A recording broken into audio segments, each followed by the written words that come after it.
Have you ever noticed that the smartest person in the room is often the one whose ideas get dismissed? What if I told you that intelligence alone not only fails to guarantee influence, it can actually work against you in most social and professional situations? This isn't about dumbing yourself down. It's about understanding why raw intelligence often repels rather than attracts, and how to transform your intellectual gifts into genuine influence. Intro 030 to 130. Most intelligent people believe that good ideas should speak for themselves, that logic and reason will naturally prevail, and that others will recognize and appreciate superior thinking. But this belief is not only wrong, it's the primary reason why brilliant people often find themselves marginalized, ignored, or even resented. I've studied the communication patterns of highly intelligent individuals across fields, from Nobel Prize winners to tech innovators to academic researchers, and discovered a consistent pattern. Those who achieve influence learn to navigate what I call the intelligence paradox. This paradox explains why the person with the best ideas often has the least impact, while those with mediocre ideas but superior social intelligence end up leading teams, winning promotions, and shaping decisions. In this video, I'll break down exactly why intelligence can become a liability, the psychological mechanisms that cause people to reject superior ideas, and the specific strategies that allow brilliant minds to finally get the recognition and influence they deserve. Body. Part 1. The Psychology of Intellectual Threat. 130 to 330. The first thing you need to understand is that your intelligence often triggers a defensive response in others, even when you're trying to be helpful. When you present ideas that are significantly more sophisticated than what others have considered, you inadvertently activate what psychologists call cognitive threat response. This isn't conscious. It happens at a subconscious level. Here's what occurs in the other person's mind. They recognize that your thinking is more advanced than theirs. This recognition threatens their self-image as competent and intelligent. Their brain activates defensive mechanisms to protect their ego.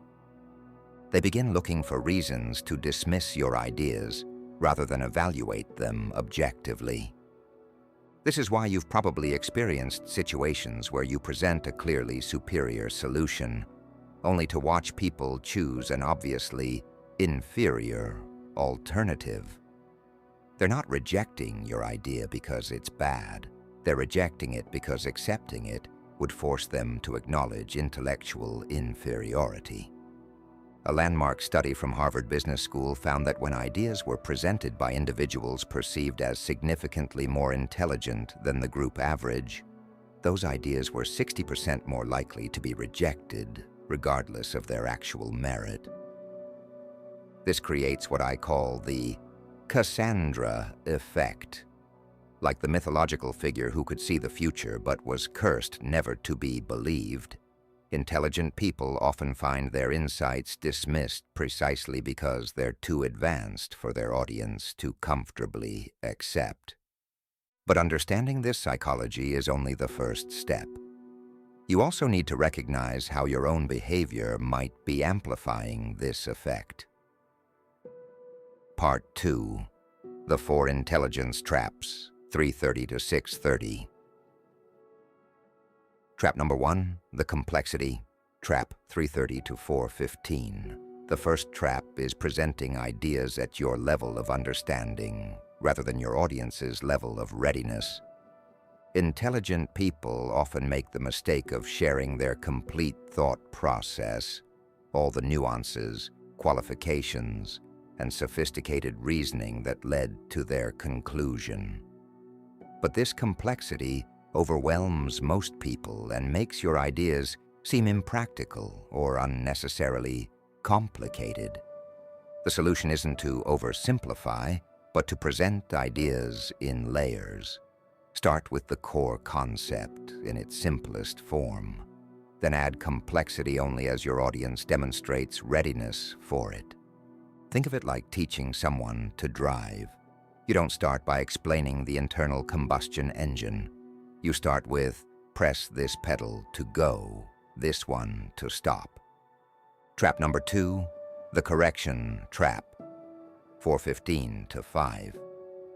The second trap is the compulsive need to correct errors or misconceptions, even when those corrections aren't essential to your main point. Intelligent people often can't resist pointing out factual errors, logical inconsistencies, or flawed reasoning. But each correction, no matter how gentle, signals intellectual superiority and triggers defensive responses. Instead of correcting every error, focus only on corrections that are essential to your core message. Let minor inaccuracies slide unless they fundamentally undermine what you're trying to achieve.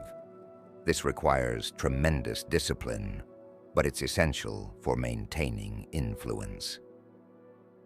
Trap number 3, the impatience trap, 5:00 to 5:45. The third trap is showing impatience when others don't grasp concepts as quickly as you do. This impatience often manifests as subtle signs, slight sighs, brief pauses before re-explaining, or facial expressions that suggest frustration. Even if you don't say anything directly, people pick up on these cues and interpret them as condescension. The solution is to reframe these moments not as others being slow, but as opportunities to refine your communication skills. The ability to explain complex ideas simply is itself a form of intelligence. Trap number 4, the isolation trap, 5:45 to 6:30. The fourth trap is intellectual isolation, surrounding yourself primarily with other highly intelligent people and losing touch with how average intelligence processes information. When you spend most of your time with intellectual peers, you begin to assume that everyone thinks the way you do. You lose calibration for what constitutes normal reasoning ability and communication style. This leads to a communication gap where your natural way of expressing ideas becomes incomprehensible to the majority of people you need to influence. The solution is to deliberately maintain relationships with people across the intelligence spectrum and to regularly practice explaining your ideas to non-experts. Part 3, the influence transformation strategy, 6:30 to 9. Now that you understand the traps, here's how to transform your intelligence into genuine influence. Strategy number 1, the Trojan horse technique, 6:30 to 7:15. Instead of presenting your ideas as superior alternatives, present them as natural extensions of ideas your audience already accepts. Find elements of your sophisticated thinking that connect to beliefs or concepts your audience already holds, then build from there. This allows people to adopt your ideas without feeling like they're admitting intellectual inferiority. For example, instead of saying, "Your approach is flawed, here's a better way," say, "That's a solid foundation. What if we built on that by adding?" This technique allows you to introduce sophisticated concepts while making others feel like co-creators rather than students. Strategy number 2, the collaborative discovery method, 7:15 to 8. Rather than presenting conclusions, guide others through a discovery process that leads them to your insights. Ask strategic questions that help people arrive at your conclusions through their own reasoning. This is more time-consuming than simply stating your ideas, but it's far more effective at creating buy-in. When people feel like they've discovered an insight themselves, they become advocates for it rather than resistors. Strategy number 3, the credibility bridge, 8 to 8:45.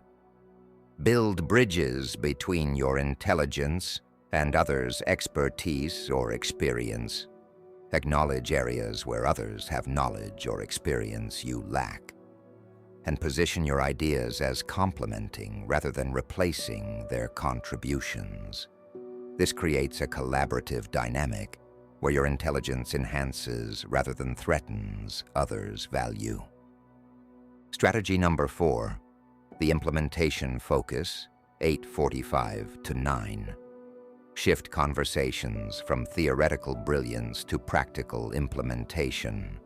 Instead of focusing on how clever your idea is, focus on how it solves real problems or creates tangible benefits. This moves the discussion away from intellectual comparison and toward practical value. People are much more willing to accept ideas when they're focused on outcomes rather than the intelligence behind the ideas. Conclusion, 9 to 9:30. Intelligence is a gift, but like any gift, it requires wisdom to use effectively. The smartest people aren't those with the highest IQ. They're those who can translate their intelligence into influence and impact. By avoiding the 4 intelligence traps and implementing these transformation strategies, you can finally get the recognition and influence your ideas deserve. Remember, the goal isn't to hide your intelligence, it's to package it in ways that others can accept and appreciate. When you master this skill, your intellectual gifts become a source of influence rather than isolation. Start implementing these strategies in your next important conversation and watch how differently people respond to your ideas. If you found this valuable, subscribe for more insights on turning intellectual gifts into real-world influence, and let me know in the comments which trap you've fallen into most often. Your intelligence is an asset. Now you know how to use it like one.